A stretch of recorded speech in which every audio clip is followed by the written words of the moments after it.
کسی نے پوچھا چائے فائدہ دیتی ہے یا نقصان؟ میں نے کہا کوئی پلا دے تو فائدہ، اگر پلانے پڑ جائے تو نقصان۔ اگر کوئی لڑکی آپ کے میسج کا جواب نہ دے تو ضروری نہیں کہ وہ مصروف ہو سکتا ہے بیچاری برتن مانج رہی ہو۔ میں نے آج دعا کی یا اللہ میرے گھر والوں کی پریشانیاں ختم کر دو، پھر یاد آیا کہیں میں ہی نہ فوت ہو جاؤں۔ دن میں 7-8 دفعہ بے عزتی ہوتی ہے مگر اللہ کا شکر ہے کبھی غرور نہیں کیا۔ آج کے دور میں سب سے مضبوط رشتہ انگوٹھے اور ٹچ اسکرین کا ہے۔ پپو یار آج مجھے عجیب میسج آیا اور میرا موبائل بند ہو گیا۔ شیرا کون سا میسج؟ پپو بیٹری لو۔ شیرا ہا ہا ہا، مجھے سینڈ کر، میں سب کو تنگ کروں گا۔ ایک آدمی کی ایک نرس سے شادی ہو گئی۔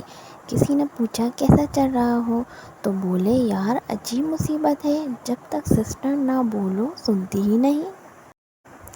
چھوٹے چھوٹے الفاظ انسان کو غلام بنا دیتے ہیں، جیسا کہ قبول ہے، قبول ہے، قبول ہے۔ بلاک کر کے بھی غصہ باقی رہے تو ان بلاک کر کے پھر بلاک کریں، 5 بار یہ عمل کریں، تڑپا تڑپا کے مارنے والی فیلنگ آئے گی۔ اپنی بیوی زیادہ سوالات کرے تو مرد کو فوراً غصہ آ جاتا ہے، مگر کسی دوسرے کی بیوی پوچھتے رہے تو علم اور تحقیق کے دریا بہا دیتے ہیں۔ مجھے بچپن کا وہ دکھ نہیں بھولتا جب رات بھر جاری رہنے والی بارش صبح اسکول کے ٹائم رک جاتی تھی۔ قیامت کے دن ان لوگوں کا الگ سے حساب ہوگا جو اسکرین شاٹ ایک دوسرے کو بھیج کر آپس میں لڑائیاں کرواتے ہیں۔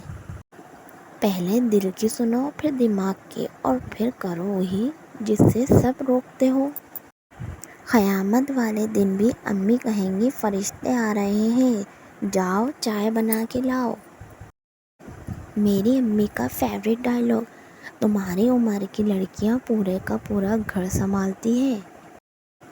میرے گھر سے بھی بارش نظر آتی ہے، اسٹیٹس پر لگا لگا کر نہ بتایا کریں مہربانی۔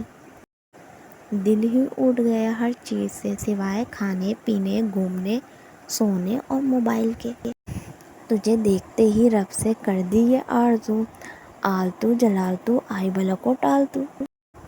ڈانٹ کا ٹاپک چاہے کوئی بھی ہو، بات ختم موبائل پہ آ کر ہی ہوتی ہے۔ خوش رہنا چاہتے ہیں تو فضول لوگوں کی رائے کو وہی اہمیت دیں جو چائے کے اوپر آئی ہوئی ملائی کو دیتے ہیں۔ ویسے تو ہم عزت دار لوگ ہیں لیکن یہ موبائل بہت بے عزت کرواتا ہے۔ دنیا کی ہر چیز ختم ہو جاتی ہے سوائے گھر کے کاموں کے۔ شکر ہے سمجھدار ہونے پہ ٹیکس نہیں لگتا ورنہ مجھے دینا پڑتا، آپ تو خیر بچ جاتے۔ سوچتی ہوں 1 گھنٹہ روز پڑھوں گی، سوچنے میں ہی 1 گھنٹہ نکل جاتا ہے۔